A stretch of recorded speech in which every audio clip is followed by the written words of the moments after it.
ಆಕಾಶವನ್ನು ಜ್ಞಾನದಿಂದಲೂ ನಿರ್ಮಿಸಿರುವ ನೀನಲ್ಲವೇ, ಭೂಮಿಯನ್ನು ಕರುಣೆಯಿಂದಲೂ ಹಾಸಿದವನು ನೀನಲ್ಲವೇ. ಆಕಾಶವನ್ನು ಜ್ಞಾನದಿಂದಲೂ ನಿರ್ಮಿಸಿದವ ನೀನಲ್ಲವೇ, ಭೂಮಿಯನ್ನು ಕರುಣೆಯಿಂದಲೂ ಹಾಸಿದವನು ನೀನಲ್ಲವೇ. ನಿನ್ನ ಕೃಪೆಯ ಮೋಘವಾದದು, ನಿನ್ನ ಕೃಪೆಯ ಮೋಘವಾದದು.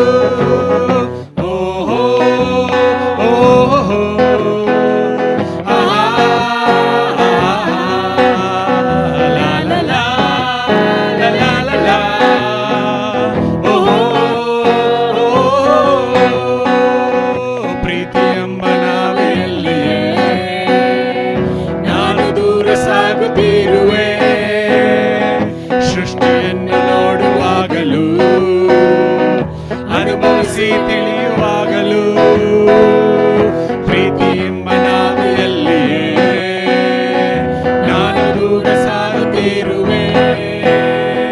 ಸೃಷ್ಟಿಯನ್ನು ನೋಡುವಾಗಲೂ ಅನುಭವಿಸಿ ತಿಳಿಯುವಾಗಲೂ ನಿನ್ನ ಸ್ತುತಿಯನ್ನ ಮಾಡುವೆ, ನಿನ್ನ ಸ್ತುತಿಯನ್ನ ಮಾಡುವೆ.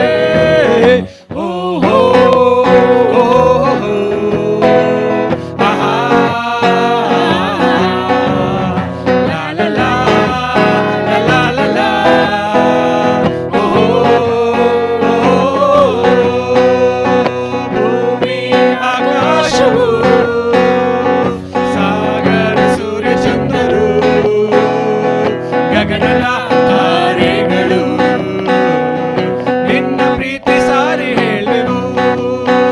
ಓಹೋ ಓಹೋ ಆಹಾ ಲಾ ಲಾ ಲಾ ಲಾ ಲಾ ಲಾ ಓಹೋ ಓಹೋ.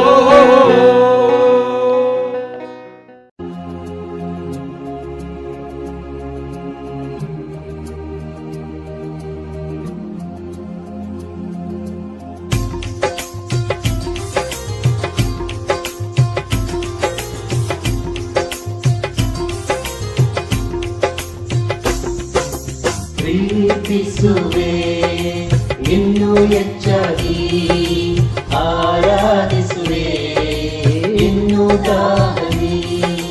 ಪ್ರೀತಿಸುವೆ ಇನ್ನೂ ಹೆಚ್ಚಾಗಿ, ಆರಾಧಿಸುವೆ ಇನ್ನೂ ದಾಹಿ.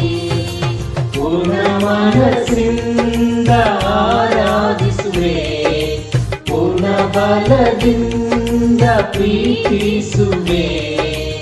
ಆರಾಧನೆ ಆರಾಧನೆ ಆರಾಧನೆ ಆರಾಧನೆ ಆರಾಧನೆ ಆರಾಧನೆ ಆರಾಧನೆ ಆರಾಧನೆ.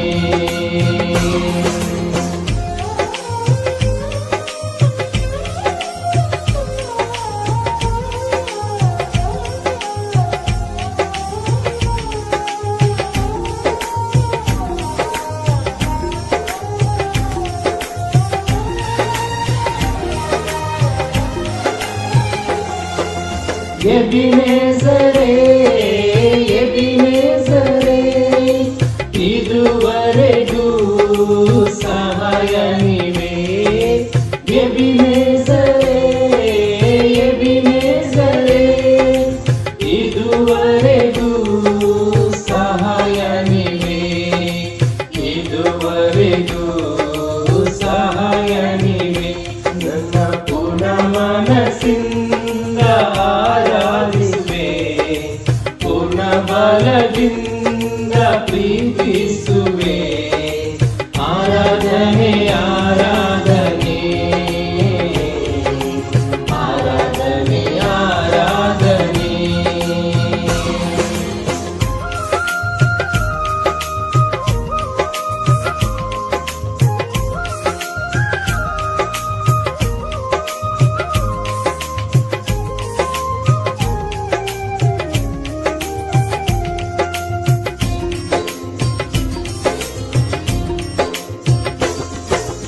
ಎಲ್ರೋಹಿ ಎಲ್ರೋಹಿ ನನ್ನ ಕಾಣುವೆ ಸ್ತೋತ್ರಯ್ಯ ಎಲ್ರೋಹಿ ಎಲ್ರೋಹಿ ನನ್ನ ಕಾಣುವೆ ಸ್ತೋತ್ರಯ್ಯ ನನ್ನ ಕಾಣುವೆ ಸ್ತೋತ್ರಯ್ಯ ನನ್ನ ಪೂರ್ಣ ಮನಸ್ಸಿಂದ ಆರಾಧಿಸುವೆ ಪೂರ್ಣ ಬಲದಿಂದ ಪ್ರೀತಿಸುವೆ ಆರಾಧನೆ ಆರಾಧನೆ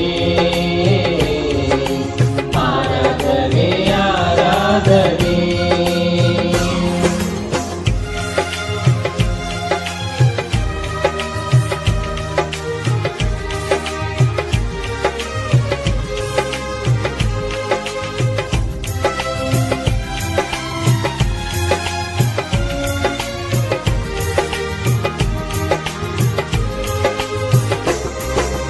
ಯೆಹೋವಾ ರಫಾ ಯೆಹೋವಾ ರಫಾ ಆರೋಗ್ಯ ನೀಡಿರುವೆ ಯೆಹೋವಾ ರಫಾ ಯೆಹೋವಾ ರಫಾ ಆರೋಗ್ಯ ನೀಡಿರುವೆ ಆರೋಗ್ಯ ನೀಡಿರುವೆ ನನ್ನ ಪೂರ್ಣ ಮನಸ್ಸಿಂದ ಆರಾಧಿಸುವೆ ಪೂರ್ಣ ಬಲದಿಂದ ಪ್ರೀತಿಸುವೆ ಆರಾಧನೆ ಆರಾಧನೆ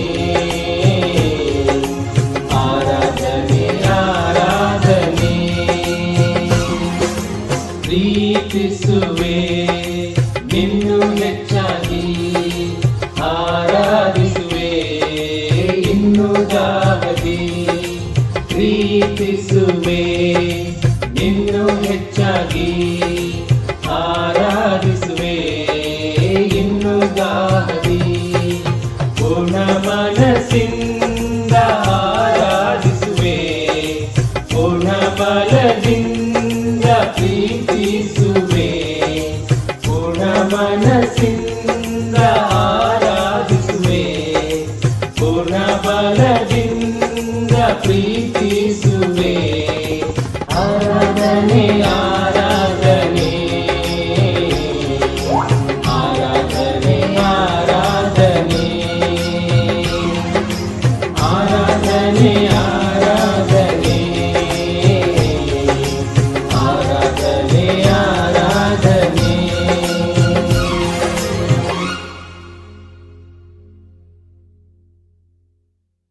ಗುಡ್ ಮಾರ್ನಿಂಗ್ ಸಹೋದರ ಮತ್ತು ಸಹೋದರರೇ ಹಾಗೂ ಸ್ನೇಹಿತರೆ, ನಿಮ್ಮೆಲ್ಲರಿಗೂ ಕನ್ನಡ ಆನ್ಲೈನ್ ಸರ್ವಿಸ್ಗೆ ಸ್ವಾಗತ ಸುಸ್ವಾಗತ. ತುಂಬ ಸಂತೋಷ ಆಗುತ್ತೆ ನೀವೆಲ್ಲರೂ ದೇವ್ರ ವಾಕ್ಯನ ಕೇಳೋದು ಬಂದಿದ್ದಕ್ಕಾಗಿ. ಇವತ್ತು ಸಂಡೇ ನಾವೆಲ್ಲರೂ ಆರಾಮಿರ್ಬೇಕಂತ ಫೀಲ್ ಇರುತ್ತೆ ನಮ್ಮ ಶರೀರಕ್ಕೆ, ಆದರೆ ನಮ್ಮ ಆತ್ಮಕ್ಕೆ ನಾವು ಯಾವಾಗ ಹೋಗಿ ದೇವ್ರ ವಾಕ್ಯ ಕೇಳೇನಿ ಅಂತ ಆತುರ ಇರುತ್ತೆ. ಇವೆರಡೂ ಮಧ್ಯದಲ್ಲಿ ನಾವು ನಮ್ಮನ್ನ ಪ್ರೋತ್ಸಾಹ ಮಾಡಿಕೊಂಡು ದೇವ್ರ ವಾಕ್ಯಗಳನ್ನ ನೀವು ಕೇಳೋಕ್ಕೆ ಬಂದಿದ್ದಕ್ಕೆ ತುಂಬ ಸಂತೋಷ ಆಗುತ್ತೆ. ಓಕೆ, ಈ ಸಮಯದಲ್ಲಿ ನಾವು ಒಂದು ವಾಕ್ಯ ನೋಡೋಣ. ಜ್ಞಾನೋಕ್ತಿಗಳು 3:5-6. ಸ್ವಬುದ್ಧಿಯನ್ನೇ ಆಧಾರ ಮಾಡಿಕೊಳ್ಳದೆ ಪೂರ್ಣ ಮನಸ್ಸಿನಿಂದ ಯೆಹೋವನಲ್ಲಿ ಭರವಸವಿಡು. ನಿನ್ನ ಎಲ್ಲ ನಡವಳಿಕೆಯಲ್ಲಿ ಆತನ ಚಿತ್ತಕ್ಕೆ ವಿಧೇಯನಾಗಿರು, ಆತನೇ ನಿನ್ನ ಮಾರ್ಗವನ್ನು ಸರಾಗ ಮಾಡುವನು. ಆಮೆನ್. ಸಹೋದರ ಮತ್ತು ಸಹೋದರರೇ, ಇಲ್ಲಿ ಹೇಳುತ್ತೆ ಸ್ವಬುದ್ಧಿಯನ್ನು ಆಧಾರ ಮಾಡ್ಕೊಳ್ಬಾರ್ದಂತೆ. ನಾವು ಆಗಲಿಕ್ಕೆ ಹೇಳಿದ್ವಲ್ಲ, ಸ್ವಬುದ್ಧಿನ ಆಧಾರ ಮಾಡಿಕೊಂಡ್ರೆ ನಾವು ಶರೀರ ಏನು ಹೇಳುತ್ತೆ ಅದನ್ನು ನಾವು ಬಯಸ್ತೀವಿ. ಆದರೆ ದೇವರ ಪ್ರಕಾರ ನಾವು ಯೆಹೋವನಲ್ಲಿ ಭರವಸೆ ಬಿಟ್ಟು ನಾವು ನಡೆದಾದರೆ ನಮ್ಮ ಆತ್ಮಕ್ಕೆ ದೇವರ ವಾಕ್ಯ ತುಂಬ ಪ್ರಾಮುಖ್ಯತೆ ಇರುತ್ತೆ. ನಾವು ನಮ್ಮ ನಡವಳಿಕೆ ನಾವು ದೇವರಿಗೆ ವಿಧೇಯರಾಗಿ ನಡ್ಕೊಂಡ್ರೆ ಆಮೇಲೆ ನಿನ್ನ ಮಾರ್ಗವನ್ನೆಲ್ಲ ಸರಾಂಗ ಮಾಡ್ತೀನಿ ಅಂತ ನಾವು ಯಾವಾಗಲೂ ದೇವ್ರ ವಿಧೇಯಕ್ಕೆ ನಾವು ಭಯಭಕ್ತಿಗಳವರಾದರೆ ದೇವರು ನಮಗೆ ಎಲ್ಲವೂ ಸರಾಂಗ ಮಾಡ್ತೇನೆ ಅಂತಾರೆ. ಎಲ್ಲೋ ಒಳ್ಳೇದಾಗಬೇಕು ಅಂತ ದೇವರು ಎದುರು ನೋಡುವಂಥ ದೇವರು ನಮ್ಮ ಚಲಿದ್ದಾರೆ. ಇವತ್ತು ನಾವು ಒಂದು ವಿಷಯ ನಾವು ಕಲಿಯೋದಾದರೆ ದೇವರು ನಮ್ಮ ಮಾರ್ಗವನ್ನು ಸರಾಗ ಮಾಡೋರಿದ್ದಾರೆ. ನಾವು ಈ ಸಮಯದಲ್ಲಿ ಒಂದು ಭಯಭಕ್ತಿಯಿಂದ ನಾವು ದೇವರ ವಾಕ್ಯಗಳನ್ನು ದೇವರ ವಾಕ್ಯ ಕಡೆ ನಾವು ಗಮನ ಕೊಡೋಣ. ಈ ಸಮಯದಲ್ಲಿ ನಾವು ಪ್ರಾರ್ಥನಾ. ಸರ್ವಶಕ್ತನಾಗಿರುವಂಥ ತಂದೆಯಾದ ಯೇಸುವೇ, ನಿಮ್ಮ ನಾಮಕ್ಕೆ ಸ್ತೋತ್ರವಾಗಲಿ. ಬಹಳ ಕೃತಜ್ಞತೆ ಅಪ್ಪ. ಅಪ್ಪ, ನಿಮ್ಮ ವಾಕ್ಯಗಳನ್ನು ಕೇಳುವಂಥ ಈ ಧ್ಯಾನ ಕೊಟ್ಟಿದ್ದಕ್ಕಾಗಿ ನಿಮಗೆ ಬಹಳ ಕೃತಜ್ಞತೆ ಅಪ್ಪ. ಅಪ್ಪ, ನಿಮ್ಮ ವಾಕ್ಯಗಳನ್ನು ಓದುವಂಥ ಈ ಸೌಭಾಗ್ಯ ನೀಡಿದ್ದಕ್ಕಾಗಿ ನಿಮಗೆ ಬಹಳ ಸ್ತೋತ್ರ ಅಪ್ಪ. ದೇವರೇ, ನಮ್ಮೆಲ್ಲರ ಆಶೀರ್ವದಿಸಿ ಈ ಸಮಯದಲ್ಲಿ ಈ ಕೂಟ ನಿಮ್ಮ ಕೈಯಲ್ಲಿ ಕೊಡ್ತಾ ಇದ್ದೀಪ. ಈ ಚಿಕ್ಕ ಪ್ರಾರ್ಥನೆ ಸುಪ್ರಾರ್ಥನೆ ತಂದೆ, ಆಮೇಲೆ.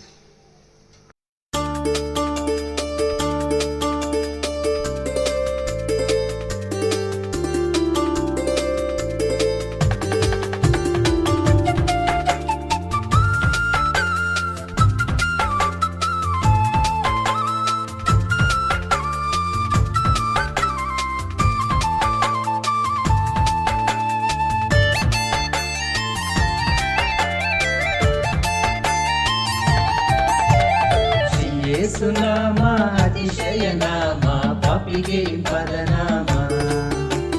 ಶ್ರೀ ಯೇಸುನಾಮ ಅತಿಶಯ ನಾಮ, ಪಾಪಿಗೆ ಪದನಾಮ. ಶ್ರೀ ಯೇಸುನಾಮ ಅತಿಶಯ ನಾಮ, ಪಾಪಿಗೆ ಪದನಾಮ. ಶ್ರೀ ಯೇಸುನಾಮ ಅತಿಶಯ ನಾಮ, ಪಾಪಿಗೆ ಪದನಾಮ. ಎಲ್ಲ ನಾಮದಲ್ಲಿ ಮೇಲಾದ ನಾಮ ಯೇಸುವಿನ ದಿವ್ಯ ನಾಮ. ಎಲ್ಲ ನಾಮದಲ್ಲಿ ಮೇಲಾದ ನಾಮ ಯೇಸುವಿನ ದಿವ್ಯ ನಾಮ. ಸರ್ವ ಜನರೆಲ್ಲ ಅಡ್ಡ ಬಿದ್ದು ಸ್ತೋತ್ರ ಮಾಡಿ ಹರ್ಷದಿಂದ ಹಾಡೋ ನಾಮ. ಸರ್ವ ಜನರೆಲ್ಲ ಅಡ್ಡ ಬಿದ್ದು ಸ್ತೋತ್ರ ಮಾಡಿ ಹರ್ಷದಿಂದ ಹಾಡೋ ನಾಮ. ಶ್ರೀ ಯೇಸುನಾಮ ಅತಿಶಯ ನಾಮ, ಪಾಪಿಗೆ ಪದನಾಮ. ಶ್ರೀ ಯೇಸುನಾಮ ಅತಿಶಯ ನಾಮ, ಪಾಪಿಗೆ ಪದನಾಮ.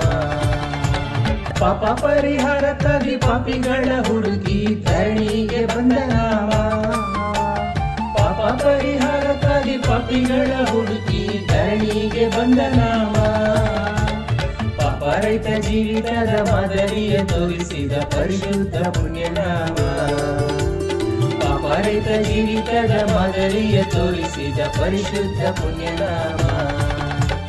ಶ್ರೀ ಯೇಸುನಾಮ ಅತಿಶಯ ನಾಮ, ಪಾಪಿಗೆ ಪದನಾಮ. ಶ್ರೀ ಯೇಸುನಾಮ ಅತಿಶಯ ನಾಮ, ಪಾಪಿಗೆ ಪದನಾಮ. ಬೆಳಕವಿಲ್ಲದಷ್ಟು ಪಾಪ ನನ್ನಿಂದ ತೆಗೆಯಲು ನನಗಾಗಿ ಬಂದ ನಾಮ. ಲೆಕ್ಕವಿಲ್ಲದಷ್ಟು ಪಾಪ ನನ್ನಿಂದ ತೆಗೆಯಲು ನನಗಾಗಿ ಬಂದ ನಾಮ. ಅನ್ಯವೆಂದು ತಳ್ಳದನ್ನ ಧನ್ಯನಾಗಿ ಮಾಡಲು ಬಂದ ಉನ್ನತದ ಪುಣ್ಯನಾಮ.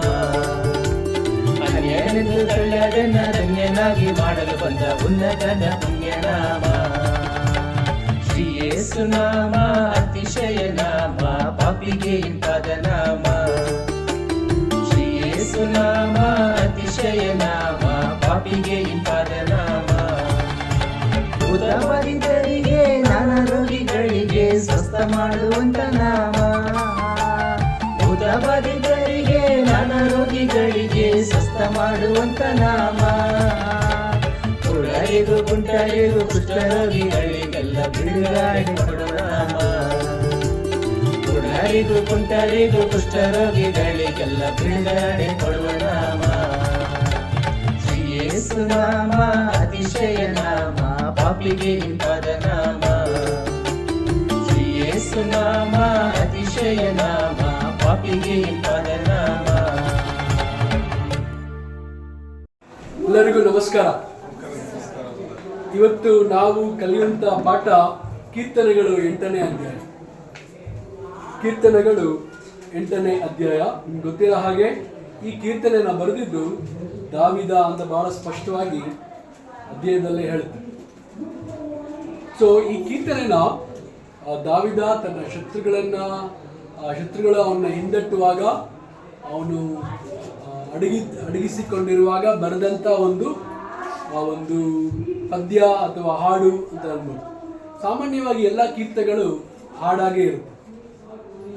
ಓಕೆ, ಸೊ ಇಲ್ಲಿ ದಾವಿದ ಅವನು ಬರೆಯುವಾಗ ಅವನ ಮನಸ್ಥಿತಿ ಹೇಗಿತ್ತು, ಅವನು ಏನು ಯೋಚನೆ ಮಾಡ್ತಿದ್ದ, ಮತ್ತು ಅಲ್ಲಿ ಹೊಸ ಒಡಂಬಡಿಕೆ ಶಿಷ್ಯರು ಇದನ್ನ ಹೇಗೆ ತಗೊಂಡ್ರು ಮತ್ತು ನಾವು ಹೇಗೆ ತಗೋಬಹುದು ಅಂತ ನಾವು ಈ ಒಂದು ಅಧ್ಯಾಯಗಳಿಂದ ನಾವು ಕಲಿಯಬಹುದು. ಓಕೆ, ಸೊ ಕೀರ್ತನೆಗಳು 8ನೇ ಅಧ್ಯಾಯ ವಚನ 1ರಿಂದ ಕೊನೆಯವರೆಗೂ ನಾವು ಓದುವ.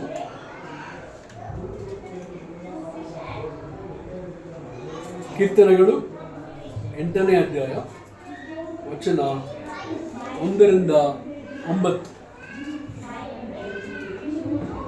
ಓಕೆ. ನಮ್ಮ ಕರ್ತನಾದ ಯೆಹೋವನೇ, ನಿನ್ನ ನಾಮವು ಭೂಲೋಕದಲ್ಲೆಲ್ಲ ಎಷ್ಟೋ ಮಹಿಮೆಯುಳ್ಳದ್ದು. ಪ್ರಕಾಶಪಡಿಸಿದ್ದಿ. ನಿನಗೆ ವಿರೋಧವಾಗಿ ನಿಂತು ಮುಗಿತರಿಸುವ ವೈರಿಗಳ ಬಾಯನ್ನು ಕಟ್ಟುವುದಕ್ಕೋಸ್ಕರ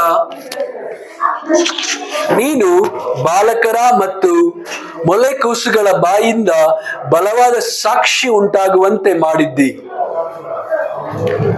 ನಿನ್ನ ಕೈಕೆಲಸವಾಗಿರುವ ಆಕಾಶ ಮಂಡಲವನ್ನು, ನೀನು ಉಂಟು ಮಾಡಿದ ಚಂದ್ರ ನಕ್ಷತ್ರಗಳನ್ನು ನಾನು ನೋಡುವಾಗ ಮನುಷ್ಯನು ಎಷ್ಟು ಮಾತ್ರದವನು, ಅವನನ್ನು ನೀನು ಯಾಕೆ ನೆನೆಸಬೇಕು? ಮಾನವನು ಎಷ್ಟರವನು, ಅವನಲ್ಲಿ ಯಾಕೆ ಲಕ್ಷ್ಯವಿಡಬೇಕು? ಅವನನ್ನು ದೇವದೂತರಿಗಿಂತ ಸ್ವಲ್ಪವೇ ಕಡಿಮೆಯಾಗಿ ಮಾಡಿದೆಯಲ್ಲ.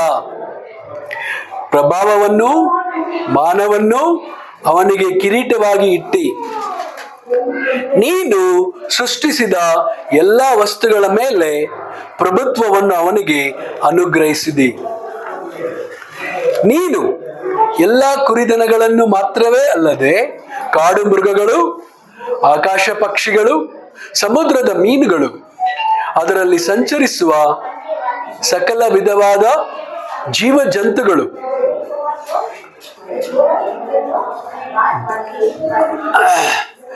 ಇವೆಲ್ಲವನ್ನು ಅವನಿಗೆ ಅಧೀನ ಮಾಡಿದ್ದೀಯಲ್ಲವೇ. ನಮ್ಮ ಕರ್ತನಾದ ಯೆಹೋವನೇ, ನಿನ್ನ ನಾಮವು ಭೂಲೋಕದಲ್ಲೆಲ್ಲ ಎಷ್ಟೋ ಮಹಿಮೆಯುಳ್ಳದ್ದು. ಸೊ ಇಲ್ಲಿ ಪ್ರಾರಂಭದಲ್ಲಿ ದಾವೀದ ಏನ್ ಹೇಳ್ತಾನೆ? ನಮ್ಮ ಕರ್ತನಾದ ಯೆಹೋವನೇ, ನಿನ್ನ ನಾಮವು ಭೂಲೋಕದಲ್ಲೆಲ್ಲ ಎಷ್ಟೋ ಮಹಿಮೆ ಉಳ್ಳದ್ದು. ಅಂದ್ರೆ ದೇವರೇ, ನೀನು ಬಹಳ ದೊಡ್ಡವರು ಅಂತ ಹೇಳ್ತಾವ ದಾವೀದ. ನಿನ್ನ ನಾಮ ಭೂಲೋಕದಲ್ಲೆಲ್ಲ ಎಷ್ಟೋ ಮಹಿಮೆಯುಳ್ಳದ್ದು.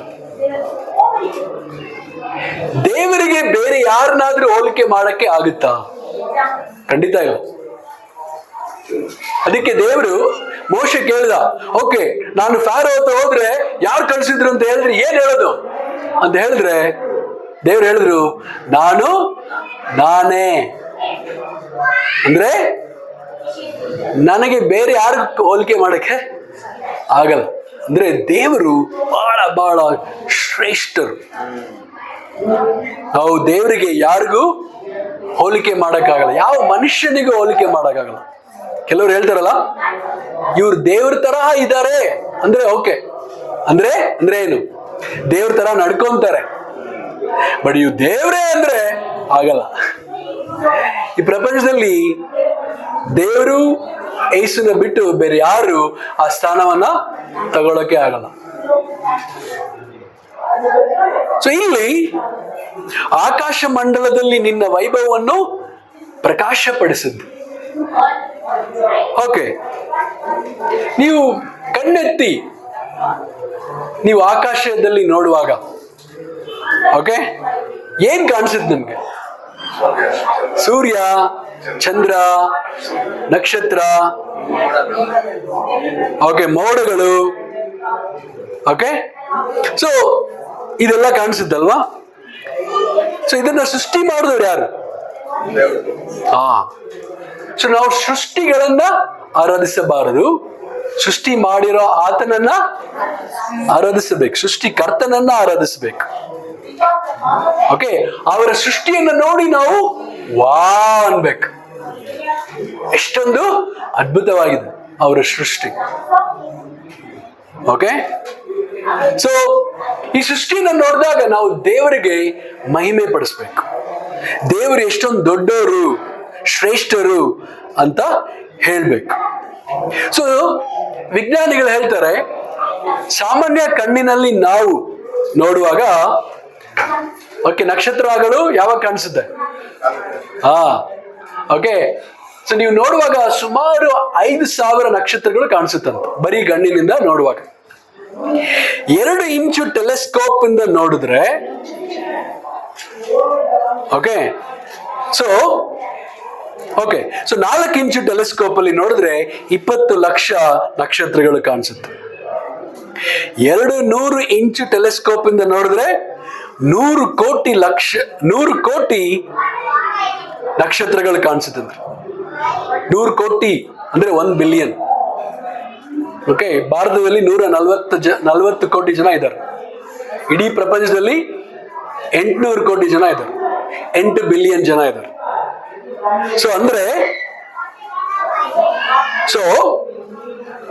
ಸುಮಾರು 100 ಕೋಟಿ ನಕ್ಷತ್ರ ಕಾಣಿಸುತ್ತೆ 200 ಇಂಚು ಟೆಲಿಸ್ಕೋಪ್ ಇಂದ ನೋಡುವಾಗ.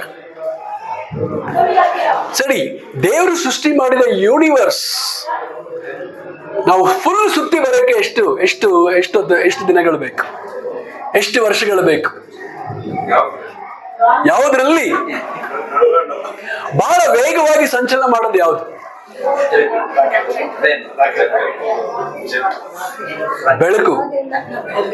ಬೆಳಕು ಬಹಳ ವೇಗವಾಗಿ ಚಲಿಸುತ್ತೆ.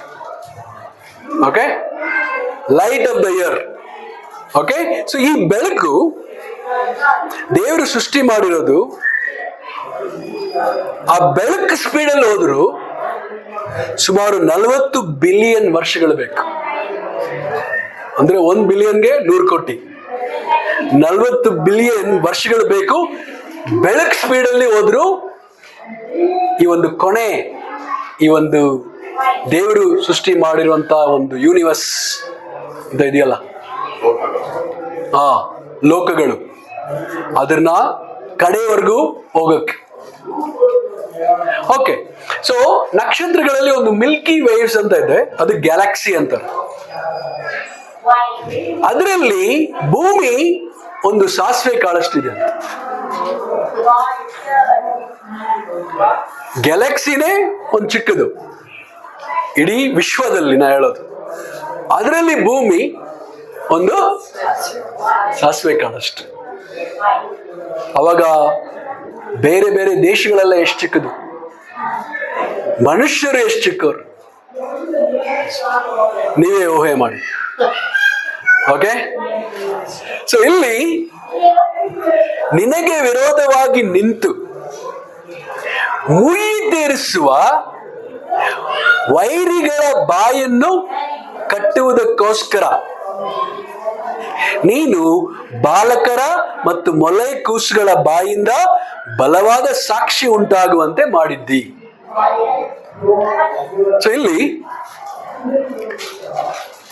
ಬಾಲಕರು ಅಂದ್ರೆ ಮಕ್ಕಳು, ಮೊಲೆ ಕೂಸುಗಳು ಅಂದ್ರೆ ಹಾಲು ಕೊಡಿಯಂತ ಕೂಸುಗಳು, ಅವರ ಶಬ್ದದಿಂದ ನೀನು ಶತ್ರುಗಳ ಬಾಯನ್ನ ಮುಚ್ಚಿದ್ಯಾ. ಹಿಂಗೆ ನೋಡೋಣ. ಮತ್ತಾಯ 21 ವಚನ, ಮತ್ತಾಯ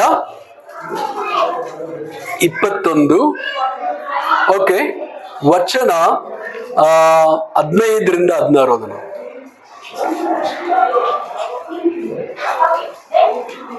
ಓಕೆ, ಸೊ ಇಲ್ಲಿ ಆದರೆ ಮಹಾಯಾಜಕರು, ಶಾಸ್ತ್ರಿಗಳು ಆತನಂದ್ರೆ ಯೇಸು ಮಾಡಿದ ಆಶ್ಚರ್ಯಕರವಾದ ಕಾರ್ಯಗಳನ್ನು, ದಾವಿದನ ಕುಮಾರನಿಗೆ ಜಯ ಜಯವೆಂದು ದೇವಾಲಯದಲ್ಲಿ ಕೂಗುತ್ತಿರುವ ಹುಡುಗರನ್ನು ನೋಡಿ ಸಿಟ್ಟುಗೊಂಡು ಆತನಿಗೆ ಅಂದ್ರೆ ಯೇಸುಗೆ, ಇವರು ಹೇಳುವುದನ್ನು ಕೇಳುತ್ತೀಯಾ ಎಂದು ಹೇಳಲು ಯೇಸು, ಹೌದು ಕೇಳುತ್ತೇನೆ. ಸಣ್ಣ ಮಕ್ಕಳ ಬಾಯಿಂದಲೂ ಮೊಲೆ ಕೂಸುಗಳ ಬಾಯಿಂದಲೂ ಸ್ತೋತ್ರವನ್ನು ಸಿದ್ಧಿಗೆ ತಂದಿ ಎಂಬುದನ್ನು ನೀವು ಎಂದಾದರೂ ಓದಲಿಲ್ಲವೋ ಅಂದನು. ಇಲ್ಲಿ ಬಹಳ ಬುದ್ಧಿವಂತರು, ಬಹಳ ಜ್ಞಾನಿಗಳು ಅಂತ ಅನ್ನಿಸ್ಕೊಳ್ಳುವಂತ ಮಹಾಯಾಜಕರು, ಶಾಸ್ತ್ರಿಗಳು ಯೇಸು ಕ್ರಿಸ್ತವನ್ನ ನೋಡಿ ಸ್ವಲ್ಪ ಕೀಳಾಗಿ ನೋಡ್ತಾ ಇರುವಾಗ ಅಲ್ಲಿರುವಂತ ಮಕ್ಕಳು ಮೊಲೆ ಕೂಸುಗಳು ಏನ್ ಮಾಡ್ತಾವ್ರೆ? ಯೇಸುಗೆ ಸ್ತೋತ್ರ, ಜೈ ಜಯಕಾರ ಆಗ್ತಾ ಇದಾರೆ. ಹೊಸನ್ನ ಯೇಸು ಅಂತ ಅವ್ರೆ. ಅಂದ್ರೆ ಯೇಸು ಕ್ರಿಸ್ತು ಹೇಳ್ತಾರೆ, ಹಳೆ ಒಡಂಬಡಿಕೆ ನೀನು ಓದಿದ್ಯಾ ಅಲ್ವಾ? ಅದ್ರಲ್ಲಿ ಏನ್ ಬರ್ದಿದೆ? ನನ್ ಬಗ್ಗೆ ಅಂದ್ರೆ ಏನು? ಯೇಸು ಕ್ರಿಸ್ತನೇ ದೇವರು. ನನ್ ಬಗ್ಗೆ ಸಾಮಾನ್ಯ ಮಕ್ಕಳು, ಸಾಮಾನ್ಯ ಕೂಸುಗಳು ಜೈ ಜಯಕಾರ ಮಾಡ್ತಾರೆ, ಸ್ತೋತ್ರವನ್ನು ಮಾಡ್ತಾರೆ. ಓಕೆ, ಸೊ ಇವರು ಯೇಸು ಕ್ರಿಸ್ತರಿಗೆ ಜೈ ಜಯಕಾರ ಮಾಡುವಾಗ ದೇವರಿಗೆ ಜೈ ಜಯಕಾರ ಮಾಡ್ತಾರೆ. ಓಕೆ, ಮೊಲೆ ಕೂಸುಗಳು ಅಂದ್ರೆ ಯಾರಿಗೆ ಹೋಲಿಕೆ ಮಾಡುತ್ತೆ? ಮಕ್ಕಳಿಗೆ ಯಾರಿಗೆ ಹೋಲಿಕೆ ಮಾಡುತ್ತೆ? 1 ಕೊರಿಂಥದವರು 1ನೇ ಅಧ್ಯಾಯ ವಚನ 27. 1 ಕೊರಿಂಥದವರು 1ನೇ ಅಧ್ಯಾಯ ವಚನ 27. ದೇವರು ಜ್ಞಾನಿಗಳನ್ನು ನಾಚಿಕೆ ಪಡಿಸುವುದಕ್ಕಾಗಿ ಈ ಲೋಕದ ಬುದ್ಧಿಹೀನರನ್ನು ಆರಿಸಿಕೊಂಡಿದ್ದಾನೆ. ದೇವರು ಬಲಿಷ್ಠರನ್ನು ನಾಚಿಕೆ ಪಡಿಸುವುದಕ್ಕಾಗಿ ಈ ಲೋಕದ ಬಲಹೀನರನ್ನು ಆರಿಸಿಕೊಂಡಿದ್ದಾನೆ. ನಾವು ಯಾರು? ಬಲಶಾಲಿಗಳ ಬಲಹೀನರ? ನಾವು ಯಾರು? ಓಕೆ, ಸೊ ನಾವೆಲ್ಲರೂ ಕೂಡ ಜ್ಞಾನಿಗಳ ಬುದ್ಧಿಹೀನರ. ಆದ್ರೆ ದೇವರು ಸೈತಾನನ ಬಾಯಿ ಮುಚ್ಚಕ್ಕೆ ದೇವರು ನಮ್ಮನ್ನ ಉಪಯೋಗಿಸ್ತಾ ಇದ್ದಾರೆ ಇವತ್ತು. ಓಕೆ, ಅಂದ್ರೆ ಸಾಮಾನ್ಯ ಜನರಾದ ನಮ್ಮನ್ನ ದೇವರು ಉಪಯೋಗಿಸ್ತಾ ಇದ್ದಾರೆ ಶತ್ರುಗಳ ಬಾಯಿ ಮುಚ್ಚಕ್ಕೆ. ಸೊ ನಿಮ್ಗೆಲ್ಲರೂ ಗೊತ್ತಿರ್ಬೇಕು, ಜೆಹೋಷಾಫಾಟ್ ಅಂತ ಒಬ್ಬ ರಾಜ ಇದ್ದ, ಯಹೂದದ ರಾಜ. ಅವನ ವಿರುದ್ಧ ಸುಮಾರು ದೇಶಗಳು ಎದ್ಬಿಟ್ಟು ಅವನ ವಿರುದ್ಧ ಎಲ್ಲರೂ ಸೇರ್ಕೊಂಡು, ಎಲ್ಲ ಸೈನಿಕರು ಸೇರ್ಕೊಂಡು ಅವನ ವಿರುದ್ಧ ಯುದ್ಧ ಮಾಡಬೇಕು ಅಂತ ಬಂದ್ಬಿಟ್ರು. ಇವನ್ ಕೇಳಿಸ್ಕೊಂಡ. ಇವ್ರದ್ದು ಬಹಳ ಚಿಕ್ಕ ರಾಜ್ಯ. ಓಕೆ, ಏನಾಯ್ತು ನೋಡೋಣ. ಎರಡು ಪೂರ್ವಕಾಲ ವೃತ್ತಾಂತ 2 ಪೂರ್ವಕಾಲ ವೃತ್ತಾಂತ 20ನೇ ಅಧ್ಯಾಯ ವಚನ 1ರಿಂದ 1. 2 ಪೂರ್ವಕಾಲ ವೃತ್ತಾಂತ 20ನೇ ಅಧ್ಯಾಯ 1ರಿಂದ 2. ಇದಾದ ಮೇಲೆ ಮೋವಾಬ್ಯರು, ಅಮ್ಮೋನಿಯರು, ಮೆಗೂನ್ಯರಲ್ಲಿ ಕೆಲವರು ಯೋಷಾಫಾಟನಿಗೆ ವಿರೋಧವಾಗಿ ಯುದ್ಧಕ್ಕೆ ಬಂದರು. ದೂತರು ಬಂದು ಯೋಷಾಫಾಟನಿಗೆ, ಮಹಾಸಮೂಹವು ನಿನಗೆ ವಿರೋಧವಾಗಿ ಲವಣ ಸಮುದ್ರದ ಆಚೆಯಲ್ಲಿರುವ ಆರಾಮ್ ಪ್ರಾಂತದ ಕಡೆಯಿಂದ ಬಂದು ಈಗ ಎಂಗೆದಿ ಎನಿಸಿಕೊಳ್ಳುವ ಅಚ್ಚೋನ್ ತಾಮಾರಿನಲ್ಲಿರುತ್ತಾರೆಂದು ತಿಳಿಸಿದಾಗ, ದೂತ ಬಂದು ಹೇಳ್ದ, ಅಯ್ಯಯ್ಯೋ, ಅಮ್ಮೋನಿಯರ ದೇಶದವರು, ಮೆಗೋನಿಯ ದೇಶದವರು, ಮೋವಾಬ್ಯರು ಎಲ್ಲ ಬಂದು ನಿನ್ನ ವಿರುದ್ಧ ಯುದ್ಧ ಮಾಡಕ್ಕೆ ಬಂದಿದ್ದಾರೆ. ಇವನ್ ಕೇಳಿಸ್ಕೊಂಡ, ದೂತರು ಹೇಳಿದ್ರು. ಓಕೆ, ಸೊ ಇವನ್ ಏನ್ ಮಾಡ್ದ? ಓಕೆ, ಸೊ ಬಹಳ ಸಮಯದಲ್ಲಿ ವಾರ ಆಗುತ್ತೆ ಅಂತ, ವಾರಿಗೆಲ್ಲ ಶತ್ರುಗಳು ರೆಡಿ ಆಗಿದ್ದಾರೆ ಅಂತ ಏನ್ ಮಾಡ್ತಾರೆ, ಇವರು ಸೈನಿಕರನ್ನ ಮತ್ತು ಆಯುಧಗಳನ್ನ ರೆಡಿ ಮಾಡ್ತಾರಲ್ವಾ.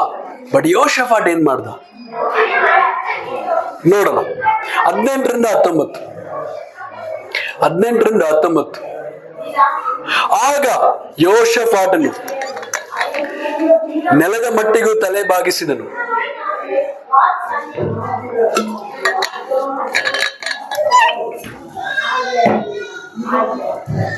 ಆಗ ಯೋಷಾಫಾಟನು ನೆಲದ ಮಟ್ಟಿಗೂ ತಲೆ ಬಾಗಿಸಿದನು.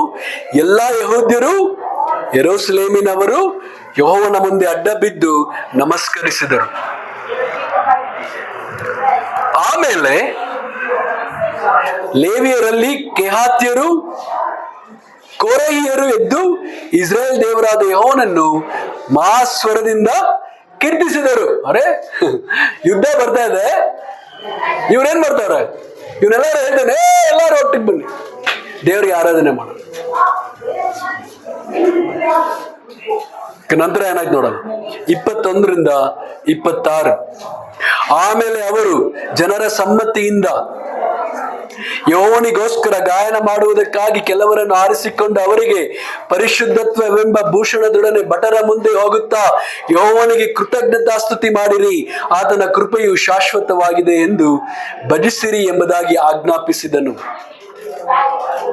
ಅವರು ಉತ್ಸಾಹ ಧ್ವನಿಯಿಂದ ಕೀರ್ತಿಸುವುದಕ್ಕೆ ಪ್ರಾರಂಭಿಸಲು ಯೆಹೋವನು ಯೆಹೂದ್ಯರಿಗೆ ವಿರೋಧವಾಗಿ ಬಂದ ಅಮ್ಮೋನಿಯರನ್ನು, ಮೋವಾಬ್ಯರನ್ನು, ಸೇಯಿರ್ ಪರ್ವತದವರನ್ನು ನಶಿಸುವುದಕ್ಕೋಸ್ಕರ ಅವರಲ್ಲಿ ಹೊಂಚು ಹಾಕುವವರನ್ನು ಇರಿಸಿದ್ದರಿಂದ ಅಮ್ಮೋನಿಯರು, ಮೋವಾಬ್ಯರು ಸೇಯಿರ್ ಪರ್ವತದವರ ಮೇಲೆ ಬಿದ್ದು ಅವರನ್ನು ಪೂರ್ಣವಾಗಿ ಸಂಹರಿಸಿ ಬಿಟ್ಟರು.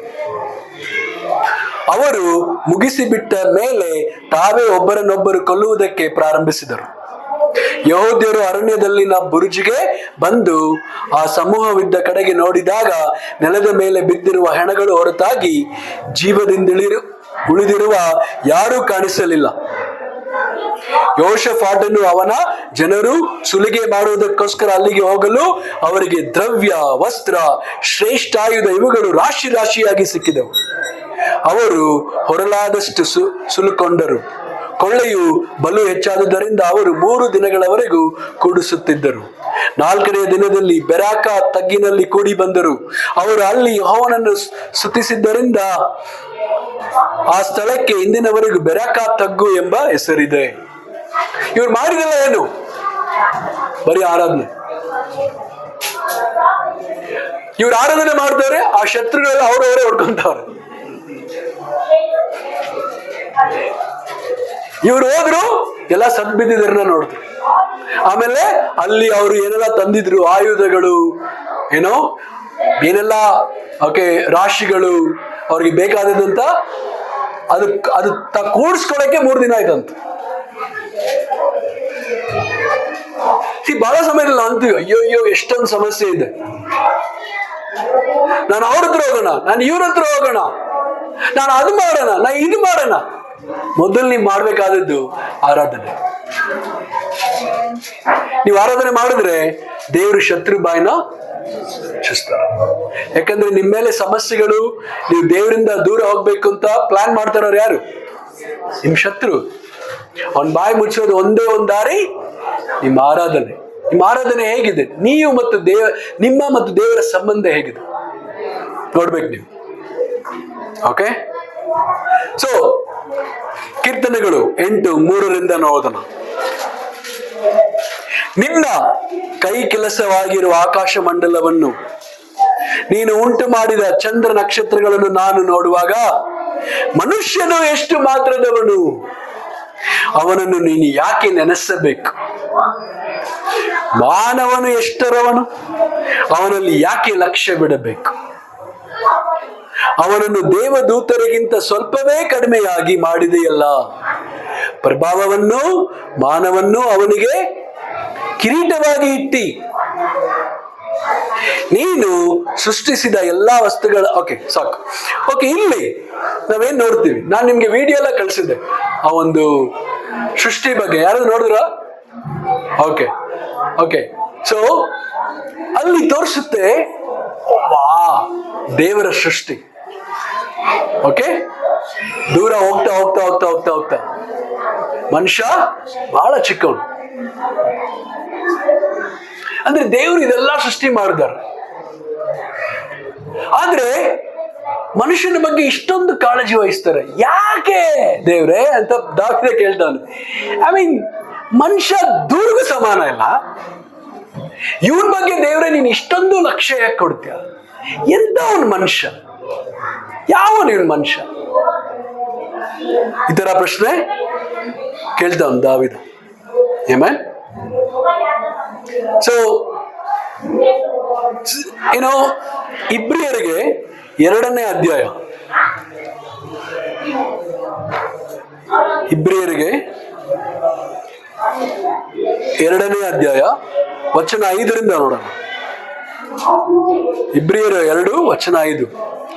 ನಾವು ಪ್ರಸ್ತಾಪಿಸುವ ಮುಂದಣ ಸಾಮ್ರಾಜ್ಯವನ್ನು ಆತನು ದೇವದೂತರಿಗೆ ಅಧೀನ ಮಾಡಲಿಲ್ಲವಲ್ಲ.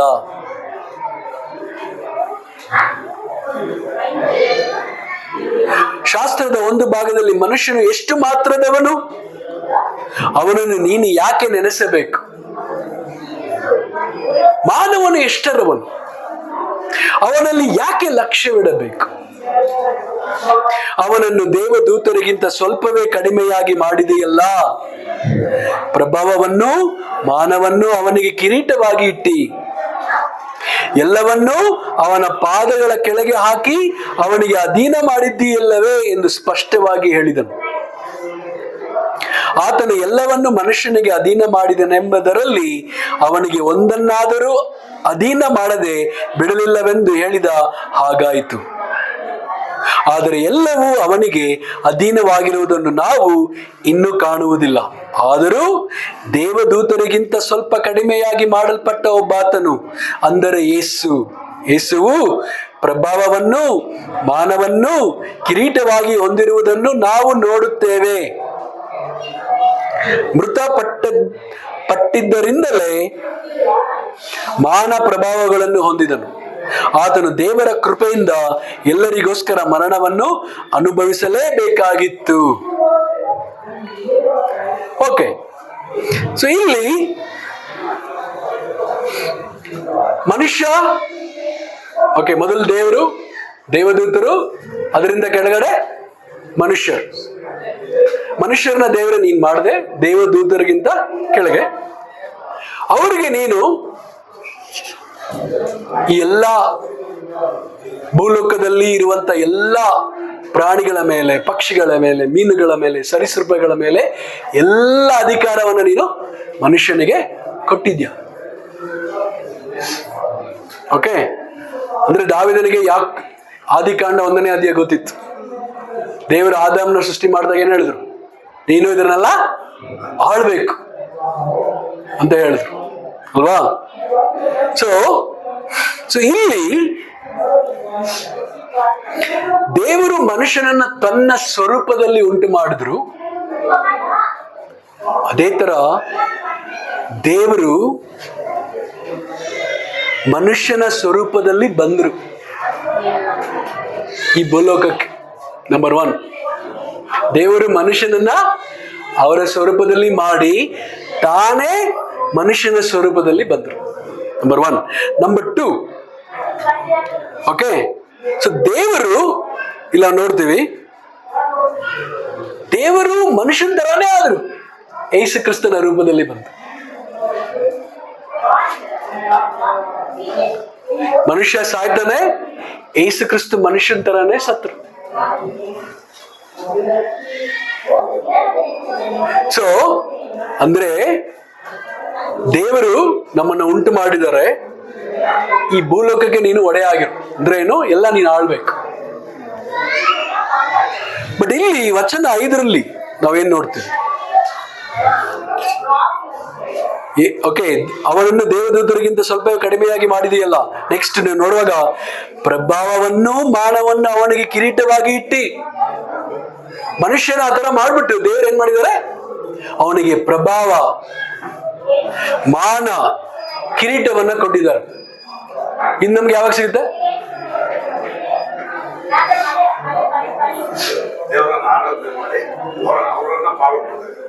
ಓಕೆ,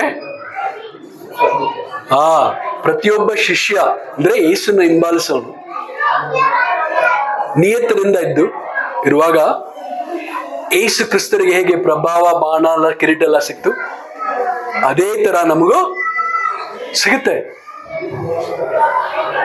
ಓಕೆ, ಆ ಒಂದು ಕಿರೀಟ, ಆ ಒಂದು ಪ್ರಭಾವ, ಆ ಒಂದು ಗೌರವ ಸಿಗಕ್ಕೆ ದೇವರು ನಮ್ಮನ್ನು ಸೃಷ್ಟಿಸಿದ್ದಾರೆ. ಇಲ್ಲಿ ಭೂಲೋಕದಲ್ಲಿ ದೇವದೂತರಿಗಿಂತ ಕಡಿಮೆ ನಮ್ಮನ್ನ ಸೃಷ್ಟಿ ಮಾಡಿದ್ದಾರೆ. ಅದು ಟೆಂಪ್ರರಿ, ಸ್ವಲ್ಪ ಕಾಲ. ಆದರೆ ಕಿರೀಟ, ಪ್ರಭಾವ, ಗೌರವ ನಿರಂತರ. ಸೊ ನಮ್ಮನ್ನ ದೇವರು ಸೃಷ್ಟಿ ಮಾಡಿರೋದು ಇಲ್ಲೇ ಟೆಂಪ್ರವರಿ ಜೀವನ ಮಾಡಕ್ಕಲ್ಲ. ನೀನು ದೇವದೂತನಿಗಿಂತ ಕಡಿಮೆ ಆಗಿರು ಯಾವಾಗ್ಲೂ ಅಂತ ಅನ್ನೋದಕ್ಕೋಸ್ಕರ ದೇವರು ನಮ್ಮನ್ನು ಸೃಷ್ಟಿ ಮಾಡಿಲ್ಲ. ಯೇಸು ಕ್ರಿಸ್ತರ ಸಿಂಹಾಸನದ ಪಕ್ಕದಲ್ಲಿ ಕೂರಕ್ಕೆ ನಮ್ಮನ್ನ ದೇವರು ಸೃಷ್ಟಿ ಮಾಡಿದ್ದಾರೆ. ಸೊ ಈ ಒಂದು ದೃಷ್ಟಿಯಲ್ಲಿ ಇಟ್ಕೊಂಡು ನಾವು ಈ ಭೂಲೋಕದಲ್ಲಿ ಜೀವನ ಮಾಡ್ಬೇಕು. ಇದು ನಮ್ಗೆ ಟೆಂಪರರಿ ಜೀವನ. ಓಕೆ, ಆದ್ರೆ ನಮ್ ಗುರಿ ಏನು?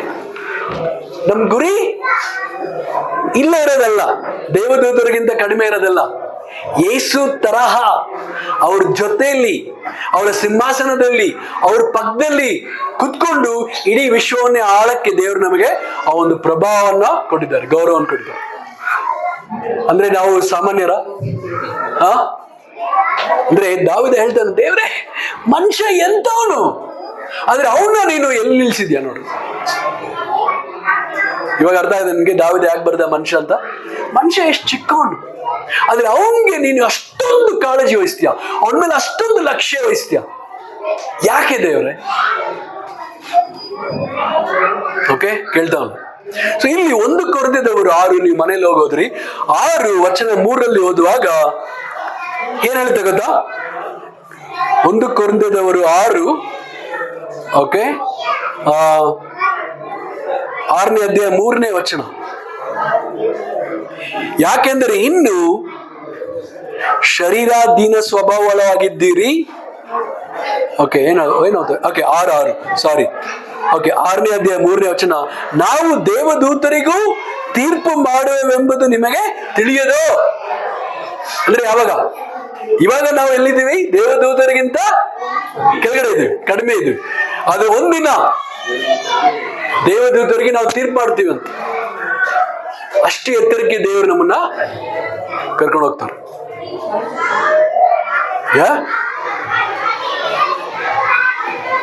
ಓಕೆ, ಸೊ ಅಂದ್ರೆ ದೇವರು ನಮ್ಮನ್ನ ಇಲ್ಲೇ ಟೆಂಪರರಿ ಜೀವನ ಮಾಡಿಕೊಂಡು ಮನುಷ್ಯನಾಗಿ ಜೀವನ ಮಾಡೋದು ದೇವರಿಗೆ ಇಷ್ಟ ಇಲ್ಲ. ನಿರಂತರವಾಗಿ ಅವ್ರ ಜೊತೆಲಿ ಆಳ್ಬೇಕು, ಸಿಂಹಾಸನದಲ್ಲಿ ಅವ್ರ ಪಕ್ಕದಲ್ಲಿ ಕೂಡ್ಬೇಕು, ದೇವದೂತರಿಗೆ ತೀರ್ಪು ಮಾಡಬೇಕು ಅಂತ ದೇವರು ನಮ್ಮನ್ನ ಸೃಷ್ಟಿ ಮಾಡಿದ್ದಾರೆ, ಸಾಮಾನ್ಯವಾಗಿರುವ ಮನುಷ್ಯರು ನಮ್ಮನ್ನ. ಸೊ ಓಕೆ, ಆದ್ರೆ ಇವಾಗ ಸದ್ಯಕ್ಕೆ ದೇವರು ನಮ್ಮನ್ನ ಈ ಭೂಲೋಕವನ್ನು ಆಳ್ಬೇಕು ಅಂತ ಹೇಳ್ತಾವ್ರೆ. ಈ ಭೂಲೋಕದಲ್ಲಿ ಬಹಳ ಬುದ್ಧಿವಂತ ಯಾರು? ಕರೆಕ್ಟು, ಬಟ್ ಇಲ್ಲಿಲ್ಲ, ಅವನು ಎಲ್ಲ ಕಡೆ ಇದ್ದಾನೆ. ಓಕೆ, ಬಟ್ ದೇವರು ಮನುಷ್ಯನಿಗೆ ಏನ್ ಹೇಳಿದ್ದಾರೆ? ಆದಿಕಾಂಡ 1ರಲ್ಲಿ, ನಾನು ನಿನ್ನ ಸೃಷ್ಟಿ ಮಾಡಿ ನೀನು ಎಲ್ಲವನ್ನು ದೊರೆತನ ಮಾಡು ಅಂತ ಹೇಳಿದ. ಅಂದ್ರೆ ಏನು? ನೀನು ಆಳ್ಬೇಕು. ಓಕೆ, ಯೋಚನೆ ಮಾಡಿ ನೋಡ್ರಿ, ಆ ಒಂದು ಆಳ್ವಿಕೆಯನ್ನು ದೇವರು ಯಾವ್ದಾದ್ರು ಪಕ್ಷಿ ಕೊಟ್ಟಿದ್ರೆ, ಹಾವು ಕೊಟ್ಟಿದ್ರೆ, ಡಾಲ್ಫಿನ್ ಕೊಟ್ಟಿದ್ರೆ, ಅಥವಾ ಪರ್ವತಕ್ಕೆ ಕೊಟ್ಟಿದ್ರೆ, ಅಥವಾ ಸೊಳ್ಳೆಗೆ ಕೊಟ್ಟಿದ್ರೆ ಆಳ್ವಿಕೆ ಮಾಡಕ್ಕೆ ಹೆಂಗಿರ್ತಿತ್ತು?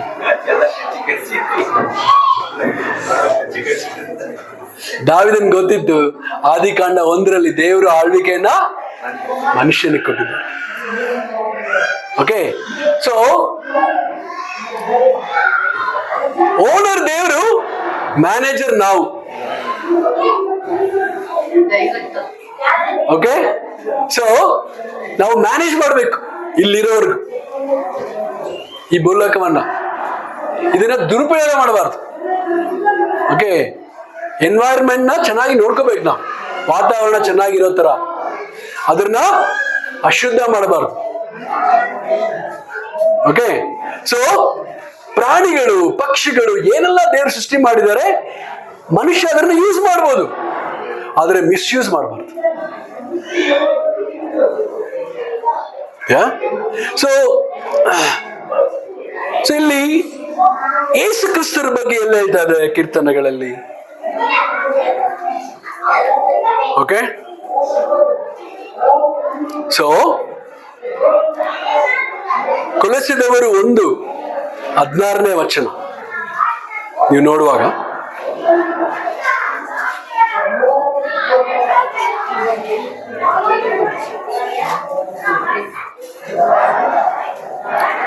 ಕೊಲೊಸ್ಸೆದವರು 1:16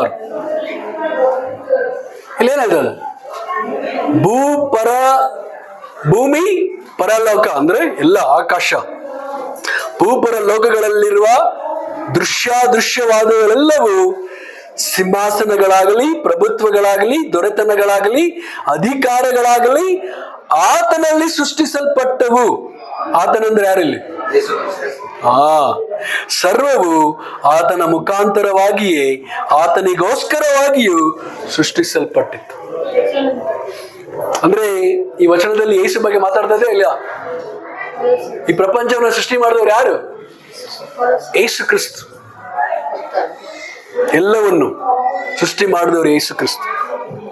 1 ಕೊರಿಂಥದವರು 15ನೇ ಅಧ್ಯಾಯ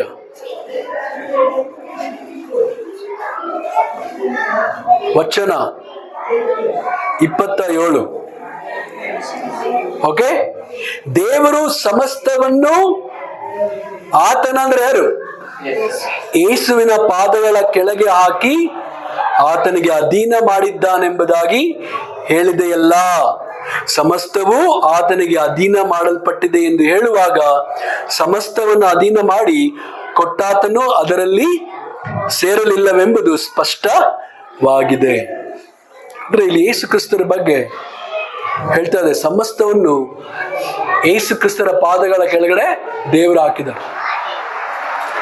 ದೇವ್ರು ಯಾರು? ಬಹಳ ದೊಡ್ಡವರು, ಸ್ವಲ್ಪ ದೊಡ್ಡವರ? ಆಮೆನ್.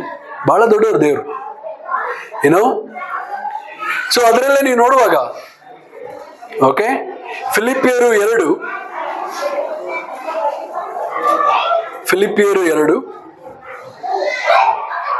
ವಚನ 9-11.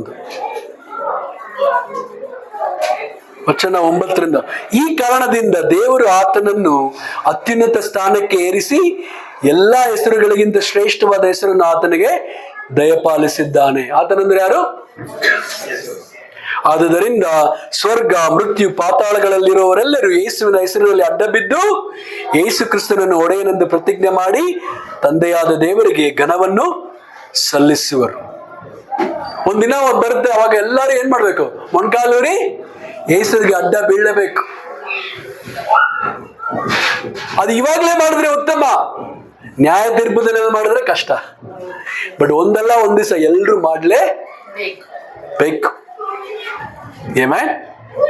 ಸೊ ಎಲ್ಲರೂ ಕೂಡ ಒಪ್ಕೊಂತಾರೆ ಯೇಸು ಕ್ರಿಸ್ತನೇ ನಿಜವಾದ ದೇವರು. ಯಾಕಂದ್ರೆ ಎಲ್ಲವೂ ಯೇಸು ಕ್ರಿಸ್ತನ ಅಧೀನದಲ್ಲಿದೆ. ಸೊ 3 ಸತ್ಯಗಳನ್ನ ನೋಡಿದ್ವಿ ಈ ಅಧ್ಯಾಯದಲ್ಲಿ. ದೇವರು ಮನುಷ್ಯನ ಸೃಷ್ಟಿ ಮಾಡಿದ್ರು, ಬಹಳ ಅದ್ಭುತವಾಗಿ ಪ್ರಭಾವವಾಗಿ ಸೃಷ್ಟಿ ಮಾಡಿದ್ರು, ಮತ್ತು ಇಲ್ಲೇ ಇರ್ಲಿಕ್ಕೆ ಸೃಷ್ಟಿ ಮಾಡಿಲ್ಲ. ಓಕೆ, ಅವನ ಗುರಿ, ಮನುಷ್ಯನು ದೇವರು ಸೃಷ್ಟಿ ಮಾಡಿದಂತ ಮನುಷ್ಯನ ಗುರಿ ಪ್ರಭಾವ, ವೈಭವ, ಗೌರವ, ಸಿಂಹಾಸನ ಇಲ್ಲಿರಕ್ಕೆ ದೇವರು ನಮ್ಮನ್ನು ಸೃಷ್ಟಿ ಮಾಡಿದ್ರು. ಸೊ ಇಲ್ಲಿ ವಚನದಲ್ಲ ನೋಡುವಾಗ ಯೇಸು ಕ್ರಿಸ್ತು ನಮ್ಮ ಬಲಹೀನಗಳನ್ನ ಅರ್ಥ ಮಾಡ್ಕೊಂತಾರ ಇಲ್ವಾ? ಯಾಕೆಂದ್ರೆ ಅವರು ನಮ್ಮ ಹಾಗೆ ಜೀವನ ಮಾಡಿದ್ದಾರೆ. ಯೇಸು ಕ್ರಿಸ್ತು ದೂತರಿಗಿಂತ ಕಡಿಮೆಯಾಗಿ ಮನುಷ್ಯನಾಗಿ ಜೀವನ ಮಾಡಿದ್ದಾರೆ. ಆಮೆನ್. ಸೊ ನಮ್ ತರಾನೇ. ಸೊ ಯೇಸು ಕ್ರಿಸ್ತು ಬಂದ್ರು, ಶಿಲುಬೆಯಲ್ಲಿ ಮರಣ ಹೊಂದಿ 3ನೇ ದಿನ ಪುನರುತ್ಥಾನಗೊಂಡ್ರು. ಯಾಕಂದ್ರೆ ಸಾವು ಯೇಸುನ ಕಬ್ಜಾ ಮಾಡಕ್ಕಾಗಿಲ್ಲ, ಸೆರೆ ಹಿಡಿಯಕ್ಕಾಗಿಲ್ಲ. ಯೇಸು ಕ್ರಿಸ್ತು ತಿರುಗಿ ಪುನರುತ್ಥಾನಗೊಂಡ್ರು. ಪ್ರಪಂಚದಲ್ಲಿ ತಿರುಗಿ ಸಾವಿಂದ ಎದ್ದು ಬಂದವರು ಯೇಸು ಕ್ರಿಸ್ತನ ಒಬ್ಬರನ್ನ ಬಿಟ್ಟರೆ ಬೇರೆ ಯಾರು ಇಲ್ಲ. ಸೊ ಅದೇ ತರ ದೇವರು ನಮ್ಮನ್ನ ಸೃಷ್ಟಿ ಮಾಡಿದ್ದು ಯೇಸು ಕ್ರಿಸ್ತ ಅವ್ರ ತರ ಇರಕ್ಕೆ, ಅವ್ರ ಜೊತೆಯಲ್ಲಿ ಇರಕ್ಕೆ, ಅವ್ರ ತರ ಆಳಕ್ಕೆ ದೇವರು ನಮ್ಮನ್ನ ಸೃಷ್ಟಿ ಮಾಡಿದ. ಇವತ್ತು ನೀನು ಯಾರಾಗೇ ಇರ್ಬೋದು, ನೀನು ದೇವರನ್ನ ನಂಬದೇ ಇರ್ಬೋದು, ನೀನು ಯೇಸು ಕ್ರಿಸ್ತನ ನಂಬದೇ ಇರ್ಬೋದು, ಪರವಾಗಿಲ್ಲ. ಆದ್ರೆ ಯೇಸು ಕ್ರಿಸ್ತ ದೇವರು ನಿನ್ನನ್ನ ಬಹಳ ಪ್ರೀತಿಸ್ತಾರೆ. ನಿನಗೆ ದೇವರು ಒಂದು ಗುರಿಯನ್ನ ಇಟ್ಟಿದ್ದಾರೆ. ಹೇಗೆ ನಿನಗೆ ಪ್ರಭಾವ, ಗೌರವ, ನಿನಗೆ ವೈಭವ ಕೊಡುವಂತ ಜೀವನ ಮಾಡಬೇಕು ಅಂತ ದೇವರು ನಿನಗೆ ಗುರಿಯನ್ನ ಇಟ್ಟಿದ್ದಾರೆ. Amen. Thank you very much.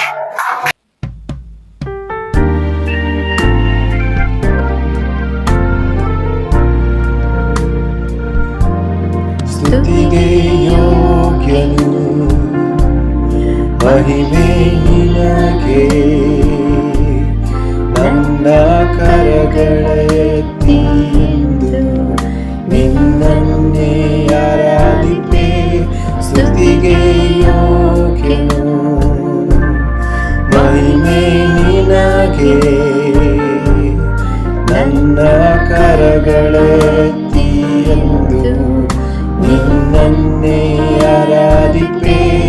ನೀ ಉನ್ನತ ಅದ್ಭುತವ ಮಾಡುವೆ, ನಿನ್ನ ಹಾಗೆ ಯಾರೂ ಇಲ್ಲ, ನಿನ್ನ ಹಾಗೆ ಯಾರೂ ಇಲ್ಲ. ನೀ ಉನ್ನತ ಅದ್ಭುತವ ಮಾಡುವೆ, ನಿನ್ನ ಹಾಗೆ ಯಾರೂ ಇಲ್ಲ, ನಿನ್ನ ಹಾಗೆ ಯಾರೂ ಇಲ್ಲ.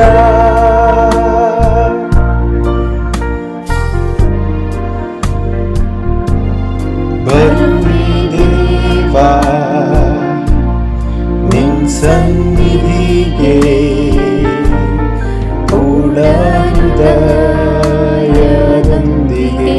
ನಿನ್ನನ್ನೇ ಆರಾಧಿಪೆ. ಬರುವೆ ದೇವಾ ನಿನ್ ಸನ್ನಿಧಿಗೆ,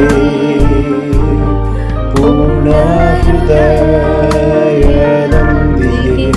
ನಿನ್ನನ್ನೇ ಆರಾಧಿಪೆ. ನೀ ಉನ್ನತ ಅದ್ಭುತವ ಮಾಡುವೆ, ನಿನ್ನ ಹಾಗೆ ಯಾರೂ ಇಲ್ಲ, ನಿನ್ನ ಹಾಗೆ ಯಾರೂ ಇಲ್ಲ. ನೀ ಉನ್ನತ ಅದ್ಭುತವ ಮಾಡುವೆ, ನಿನ್ನ ಹಾಗೆ ಯಾರೂ ಇಲ್ಲ, ನಿನ್ನ ಹಾಗೆ ಯಾರೂ ಇಲ್ಲ.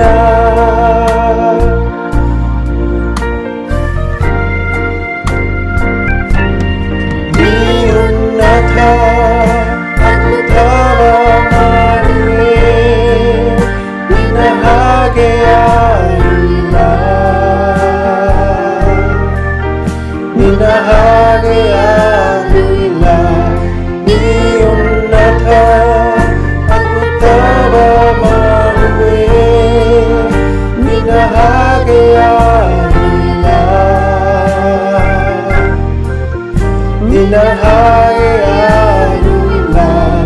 ನೀ ಉನ್ನತ ಅದ್ಭುತವ ಮಾಡುವೆ, ನಿನ್ನ ಹಾಗೆ ಯಾರೂ ಇಲ್ಲ, ನಿನ್ನ ಹಾಗೆ ಯಾರೂ ಇಲ್ಲ. ನೀ ಉನ್ನತ ಅದ್ಭುತವ ಮಾಡುವೆ, ನಿನ್ನ ಹಾಗೆ ಯಾರೂ ಇಲ್ಲ, ನಿನ್ನ ಹಾಗೆ ಯಾರೂ ಇಲ್ಲ, ನಿನ್ನ